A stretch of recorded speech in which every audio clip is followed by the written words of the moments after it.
Hello everyone, welcome back to our channel Bright Hours. So today's in this video we will discuss your new chapter number 3 atoms and molecules. Okay, तो chapter start करने से पहले हम क्या आपका एक जो होमवर्क क्वेश्चन है वो डिस्कस कर लेते हैं। तो आपका होमवर्क क्वेश्चन ये आता जो मैंने लास्ट वीडियो में आपको दिया था 105 डिग्री सेल्सियस को आपको किस में चेंज करना है, केल्विन में। ओके, 105 डिग्री सेल्सियस को केल्विन में चेंज करना है। तो सेल्सियस को, डिग्री सेल्सियस को जब आप केल्विन में चेंज करते हो तो 273 आपको क्या करना होता है, ऐड करना होता है। तो आप क्या करेंगे, 105 को ऐड करेंगे 273 के साथ, तो आपका आंसर जो आएगा क्या आएगा, 873 केल्विन। ओके, तो ये आपका आंसर होगा 378 kelvin. Okay, so let's start your new chapter atoms and molecules. Okay, so what is an atom. Atom क्या होता है ये हम एक एग्जांपल से समझने की कोशिश करते हैं। So have you ever observed a massive building walls, from these walls a room and then a collection of rooms to form a building. What is the building blocks of a huge building? What about the building block of an anthill? It is a small grain of sand. Similarly, the building blocks of all matters of are atom. It means इसका मतलब क्या हुआ कि example है कि जैसे आपका घर होता है, घर किससे बनकर मिलकर बना होता है, आपकी ईंटों से मिलकर बना होता है। ओके, तो वो जो ईंटें होती हैं वो आपकी क्या कहलाती है, एटम। ओके, तो जिससे मिलकर घर बना है, छोटी छोटी जो पार्टिकल्स हैं, मतलब छोटी छोटी जो चीज़ें हैं, जो ईंटें हैं, वो आपकी क्या कहलाएंगी, atom.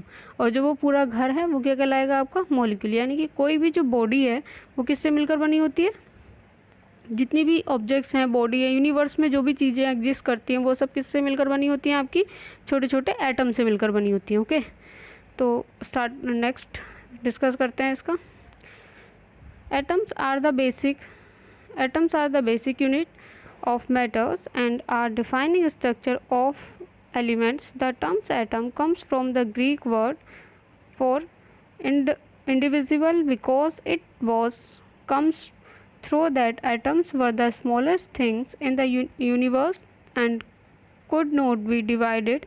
We can know that atoms are made up of three particles, proton, neutron and electron, which are composed of even smaller particles. It means क्या है, एटम आपका क्या कहलाता है, एटम क्या है, एक सबसे स्मॉलेस्ट यूनिट है किसी भी स्ट्रक्चर की। ओके, और ये कहाँ से, ग्रीक, एटम एक ग्रीक वर्ड से लिया गया है। ओके, जिसको हम डिवाइड नहीं कर सकते, उसके और टुकड़े नहीं कर सकते। और ये किससे मिलकर बना होता है, एटम छोटे छोटे पार्टिकल, प्रोटॉन, न्यूट्रॉन और इलेक्ट्रॉन से मिलकर बना होता है। ओके, सो हम पहले ये प्रोटॉन, न्यूट्रॉन और इलेक्ट्रॉन्स पढ़ लेते हैं। ये एक आपका न्यूक्लियस है, जो अंदर वाला छोटा सा सर्कल है, ये क्या है, न्यूक्लियस। और न्यूक्लियस के अंदर आपको क्या मिलता है, प्रोटॉन और न्यूट्रॉन। और जो बाहर वाला बड़ा सर्कल है ये आपका क्या है, ये एक सर्कल है जहाँ पे कौन मूव करता है, आपके इलेक्ट्रॉन्स मूव करते हैं। ओके, तो स्ट्रक्चर कैसे बना, छोटा वाला आपका क्या होता है, न्यूक्लियस होता है, जिसके अंदर आपके प्रोटॉन और न्यूट्रॉन होते हैं। और कभी भी इलेक्ट्रॉन आपके न्यूक्लियस के अंदर नहीं होता है, वो हमेशा कहाँ मूव करता है, उसके चारों तरफ। ओके, तो ये आपका स्ट्रक्चर, एटम का स्ट्रक्चर है कि एटम किससे मिलकर बना होता है। और ये जो पूरा सर्कल हुआ है क्या कहलाएगा, आपका एक एटम। ओके, सो पहले हम एक साइंटिस्ट हैं जॉन डाल्टन, वो उनके बारे में डिस्कस कर लेते हैं। John Dalton was born in a poor weaver family in 1766 in England. He begins his career as a teacher at the age of 12. 7 years later, he became a school principal. In 1793, Dalton left the Manchester to teach mathematics, physics, and chemistry in a college. He spent most of his life there teaching and researching. In 1808, he presented his atomic theory, which was a turning point in the study of matter. It means जो John Dalton थे उन्होंने सबसे पहले किसके बारे में बताया था, मैटर के बारे में बताया था, कि उन्होंने एटम की थ्योरी दी थी 1808 में। ओके, तो ये क्या थे, एक पुअर फैमिली से थे, जिन्होंने कहाँ जन्म लिया था, 1766 में, इंग्लैंड में। और ये कि इन्होंने क्या अपना करियर किस में बनाया था, टीचिंग में, जो कि क्या ये टीच करते थे, फिजिक्स, केमिस्ट्री, मैथ, ये सारी चीज़ें ये पढ़ाते थे स्कूल में। ओके, तो उसके बाद इन्होंने रिसर्च वगैरह की और क्या किसके बारे में डिफ़ाइन किया, मैटर के बारे में। ओके, फिर इनकी समरी क्या थी, Dalton theory, atomic theory was the first complete attempt to describe the matter in terms of atom and their properties. It means सबसे पहले डाल्टन थ्योरी आई थी जिसने ये बताया था कि जो मैटर होता है वो एटम्स से बना होता है, मतलब उसकी जो क्या फॉलो करता है, एटम की प्रॉपर्टी फॉलो करता है। ओके, तो the first part of this theory state that all matters is made of atoms. इन्होंने क्या बताया था, थ्योरी का सबसे मेन पार्ट क्या था कि ये इन्होंने बोला था कि जो भी मैटर स्टेट, जो भी स्टेट की मैटर की स्टेट्स हैं वो किससे मिलकर बनी होती है, एटम से मिलकर बनी होती है, और सारे एटम्स क्या होते हैं, indivisible. Okay, so the second part of the theory says all atoms of a given elements are identical in mass and properties. It means जितने भी एटम्स इस थ्योरी में हैं वो सब कैसे हैं, आपके सब क्या बताए गए हैं कि वो आइडेंटिकल होते हैं, उनका सबका मास होता है और उनकी अपनी प्रॉपर्टीज़ होती हैं। ओके, सो नेक्स्ट इसकी थ्योरी के बारे में डिस्कस करते हैं। की पॉइंट्स हैं इसके, elements are made of tiny particles called atom. जो एलिमेंट्स हैं वो टीनी पार्टिकल से मिलकर बने होते हैं जिन्हें हम क्या कहते हैं, एटम्स। सेकंड है all atoms of a given element is identical. जितने भी एटम डिफरेंट होते हैं, ओके, वो सब आइडेंटिकल होते हैं, उनकी पर्टिकुलर प्रॉपर्टीज़ होती हैं, वो आइडेंटिफाइड होते हैं। थर्ड है the atom of a given elements are different from those of any other element. मतलब एक एलिमेंट दूसरे एलिमेंट से डिफरेंट होता है। ओके, फोर्थ है atoms of one elements can combine with atoms of other elements of elements from compounds. It means जो one element है वो कंबाइन होता है दूसरे एलिमेंट के साथ और एक क्या बनाता है, कंपाउंड बनाता है। ओके, मतलब एक से ज़्यादा एटम्स मिलकर क्या बना रहे हैं, कंपाउंड बना रहे हैं। A given compound always has a same relative numbers and types of atoms. जो कंपाउंड बनता है उनके पास क्या जो सेम रिलेटिव नंबर होता है जो भी आप एटम जिस भी टाइप का एटम यूज़ कर रहे हो। ओके, नेक्स्ट फिफ्थ क्या था, atoms are indivisible in chemical process, that is atoms are not created और destroyed in chemical reaction. A chemical reaction simply changes the way of the atoms are group together. It means इन्होंने बताया कि जो भी atom आप use कर रहे हो वो कभी भी ना तो डिस्ट्रॉय होता है ना खुद से क्रिएट किया जाता है एक केमिकल रिएक्शन में। बस कितना होता है कि वो अपनी जो पोजीशन है, जो अपनी रिएक्शंस है वो दूसरे एटम के साथ मिलकर चेंज करते हैं। जैसे कि आप सबको पता है हाइड्रोजन प्लस ऑक्सीजन को मिला के आप क्या बना रहे हैं, H2O। तो यहाँ पे क्या हुआ, कुछ भी चेंज हुआ, हाइड्रोजन के एटम भी आपको मिलेंगे और ऑक्सीजन के एटम भी मिलेंगे। ओके, बट उसकी जो फॉर्म है वो फॉर्म चेंज हो जाएगी। ओके, आई होप आपको ये पॉइंट्स क्लियर हो गए। तो आप जब फर्स्ट थ्योरी आई थी तो उसकी कुछ लिमिटेशंस भी थी कि क्या ये जस्टिफाई नहीं कर पाई थी ये theory. So later research prove that Dalton atomic theory was not wholly corrected. मतलब जो उन्होंने थ्योरी बताई थी वो पूरी तरीके से करेक्ट नहीं थी, उसके कुछ ड्रॉबैक्स थे। वो क्या थे, फर्स्ट है एटम्स ऑफ द सेम और different type have a strong tendency to combine together from a new group of atom. For example, hydrogen, nitrogen, oxygen gases exist in nature as group of two atoms. इनका मतलब ये है, उन्होंने बोला था कि सारे जो एटम होते हैं वो मतलब उनकी पर्टिकुलर अपनी प्रॉपर्टीज़ होती हैं वो अलग अलग से, मतलब उनका कहना था कि वो इंडिविजुअल होते हैं। ओके, बट इन्होंने क्या बताया, उनकी एक वो डिफरेंट होते हैं, उनके जो एटम होते हैं वो सेम नहीं होते, डिफरेंट होते हैं, उनकी अपनी अपनी टेंडेंसी होती है कंबाइन करने की कि कैसे आप एटम्स को कंबाइन कर रहे हैं। ओके, जैसे क्या this indicate that the smallest unit capable of independent existence is not an atom but a group of atom. It means अगर कोई भी क्या है, अगर कोई भी एटम फ्री है, ओके, तो वो सिंपल एटम नहीं है, वो कॉम्बिनेशन ऑफ एटम है जो कैपेबल है कि वो क्या है, एक स्मॉलेस्ट यूनिट है, वो भी कॉम्बिनेशन ऑफ एटम। जैसे कि इन्होंने बताया कि एटम क्या हुआ, 3 पार्टिकल से मिलकर बना हुआ।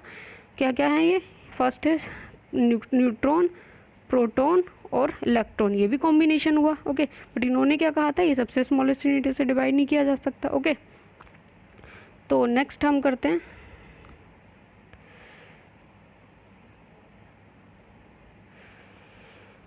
ओके, सो ये हो गया। अब हम पढ़ते हैं atomic mass. The atomic mass is a weighted average of all of the isotopes of that elements in which the mass of each isotope is multiple of the abundance of that particular isotopes. Atomic mass is also referred to as atomic weight, but the terms of mass is more accurate. इसका कहने का मतलब है कि जब आपने एक element लिया या कोई भी एटम लिया तो उसका कुछ पर्टिकुलर मास होगा। ओके, तो उस मास को आप कैसे जस्टिफाई करोगे, उसको आप ये भी बोल सकते हो कि वो उस एटम का क्या है, वेट है। बट वेट एक सही टर्म नहीं है। आपने इसको किससे जस्टिफाई किया है? मास से, कि ये क्या है, एक एटम का पर्टिकुलर कोई मास है। ओके, तो हम कैसे एक एटम का मास जस्टिफाई करते हैं, कैसे निकालते हैं? जो उनके आइसोटॉप्स होते हैं वो भी क्या, वो एक पर्टिकुलर उनका क्या होता है, मास होता है। ओके, जैसे कि ये एक फिगर के अकॉर्डिंग हम समझते हैं। जैसे ये एक, जैसे अच्छा हम समझते हैं, जैसे आप सब्जी लेने जा रहे हो, या आपने जो भी सब्जी ली, मान लिया आपने लिया, आपको 1 किलो आलू लेने हैं। ओके, 1 किलो आलू पे आप यहाँ पे क्या रखोगे, वेट रखोगे 1 kg का, और यहाँ क्या रखोगे, जितने भी आलू उस पर चढ़ रहे हैं, 1 किलो में कितने आलू वहाँ पे चढ़ा सकते हो। तो आप क्या बोलोगे, ये जो आलू हैं इन सब का वेट मिला के कितना हुआ, 1 kg। यानी 1 kg किससे डिफाइन करेगा, इन सब पार्टिकल्स, मतलब इन सब को। तो सिमिलरली ये है कि एक सबसे छोटी यूनिट हम लेते हैं जिसे मतलब जैसे कि अब 1 kg भी हमने डिफाइन किया है ना, कि इतना 1 kg होता है।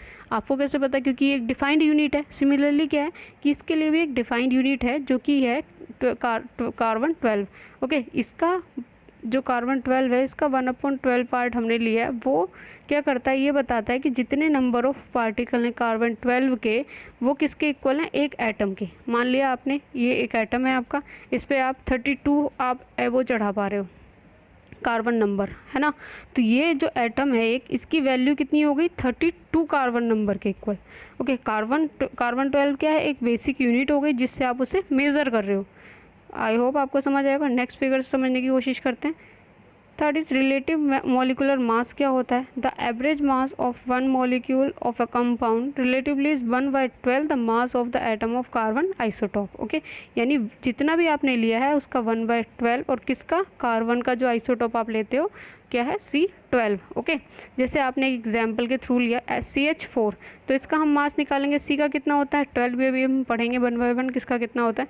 H का कितना हुआ 4, तो H 1 होता है, और H के कितने पार्टिकल हैं यहाँ पे 4, तो 1 × 4, अब इसको ऐड कर लेंगे, कितना आ जाएगा 16। ओके, नेक्स्ट है आपका रिलेटिव फॉर्मूला, कैसे आप जस्टिफाई करते हो। तो the average mass of one formula unit of ionic compounds relative to 1/12 the mass of an atom of carbon 12 isotope. मतलब वही जो मैंने अभी बताया, यानी कार्बन आइसोटॉप का 1/12 जो आप मास यूज़ करते हो। जैसे कि ये है CH4, किसके इक्वल हुआ CH4, 16 यूनिट, ये जो यहाँ से आई 16 unit of carbon isotope. Okay, तो ये आई होप आपको समझ आया होगा कि कैसे हम फाइंड आउट करते हैं।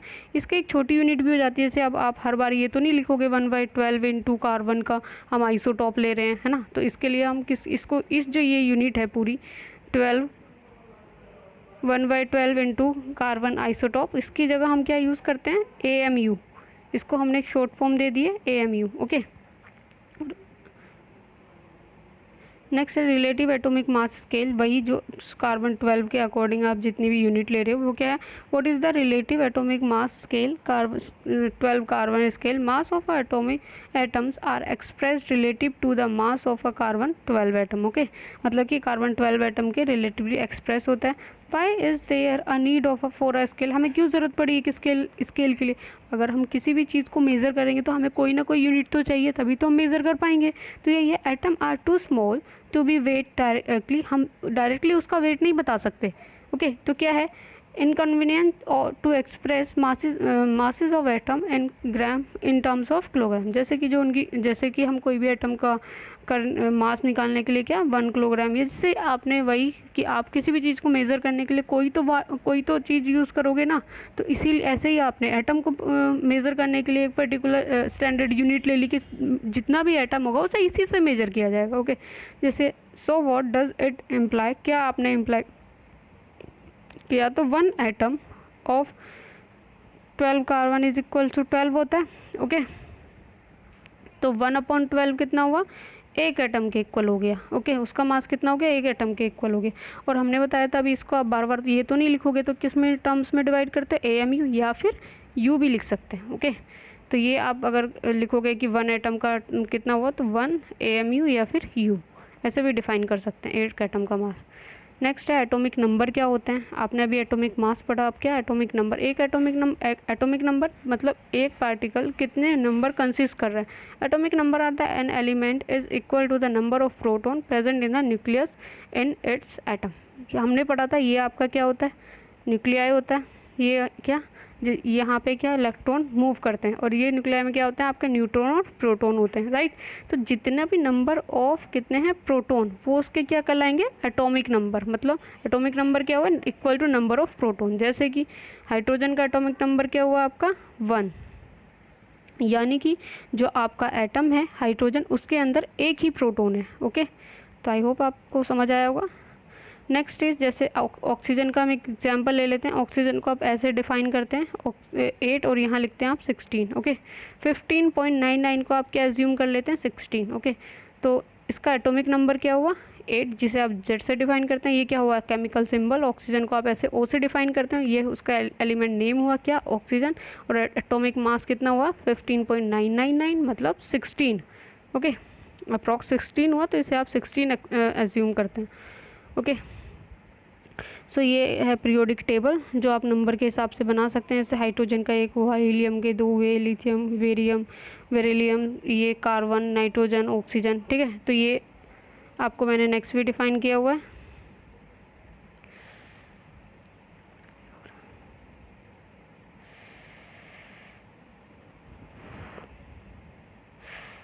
आई थिंक फ़ोन थोड़ा प्रॉब्लम कर रहा है। ओके, ये क्या है आपकी एक लिस्ट है जिसमें क्या है, इस लिस्ट में सारे एटम्स हैं, उनके एटॉमिक नंबर है। आई थिंक ये बहुत स्मॉल है, आप इसको स्क्रॉल करके देख सकते हैं। वीडियो पॉज करने के बाद थोड़ा इसको जूम कर लीजिएगा, आई होप आपको थोड़ा दिखेगा। नेक्स्ट स्लाइड में मैंने थोड़ा बताने की कोशिश की है कि हाइड्रोजन का एक एटम होता है, उसका एटॉमिक मास 1 होता है। हीलियम में एटॉमिक नंबर 2 होता है, उसका एटॉमिक मास 4 होता है। लिथियम का हीलियम क्या होता है 3, और उसका एटॉमिक मास क्या 6.9 है। ये पूरी लिस्ट है, इसे आप पढ़ सकते हैं। इसे जब आप यूज़ करेंगे क्वेश्चंस में यूज़ करेंगे तो ये आपको याद भी हो जाएंगे कि इसका एटॉमिक मास कितना होता है, क्योंकि आप क्वेश्चन इसी से सॉल्व करेंगे। ओके, सो कुछ ये भी है कि यहाँ पे भी एटॉमिक मास डिफाइंड है। जैसे हाइड्रोजन का हुआ, कार्बन का हुआ, नाइट्रोजन का कितना होता है, नाइट्रोजन का कितना 14 हुआ, ऑक्सीजन का 16, सोडियम का 23, मैग्नीशियम का 24, सल्फर का 32, फिर क्लोरीन का 35, ओके, कैल्शियम का 40। तो ये क्या है एटॉमिक मास है। नेक्स्ट क्या है एलिमेंट्स और उनके नाम, सिंबल्स क्या होते हैं। एल्युमिनियम को आप कैसे लिखते हो AL से, आर्गन को AR से, बेरिलियम को BA से, बोरोन को B से डिफाइन करते हैं, ब्रोनियम को आप BR से, कैल्शियम को आप CA से। या क्या किस चीज़ से आप किसके सिंबल डिफाइन करते हो, ये जब आप एक बार पढ़ोगे और यूज़ करोगे तो आपको लर्न हो जाएंगे। और ये लास्ट है कि what are the modern day symbols of atoms of different elements. क्या क्या मॉडर्न डे सिंबल आप यूज़ करते हो। तो डाल्टन ने जो डिफाइन कराए थे, so Dalton was the first scientist to use the symbols for elements in a very specific sense. उन्होंने डाल्टन ने बताए थे सबसे पहले कि सिंबल्स आप कैसे डिफाइन करते हैं।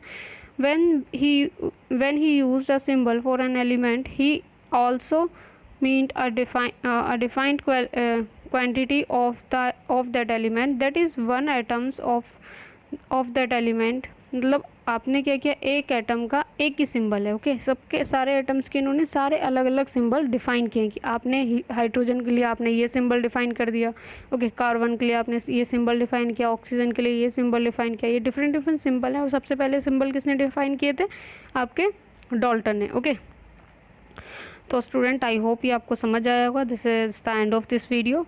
अगर आपको वीडियो पसंद आई हो तो आप हमारे चैनल को लाइक और सब्सक्राइब कर सकते हो, और इसका नेक्स्ट पार्ट जो रिमेनिंग पार्ट है वो हम नेक्स्ट वीडियो में डिस्कस करेंगे। Okay, so thank you for watching this video.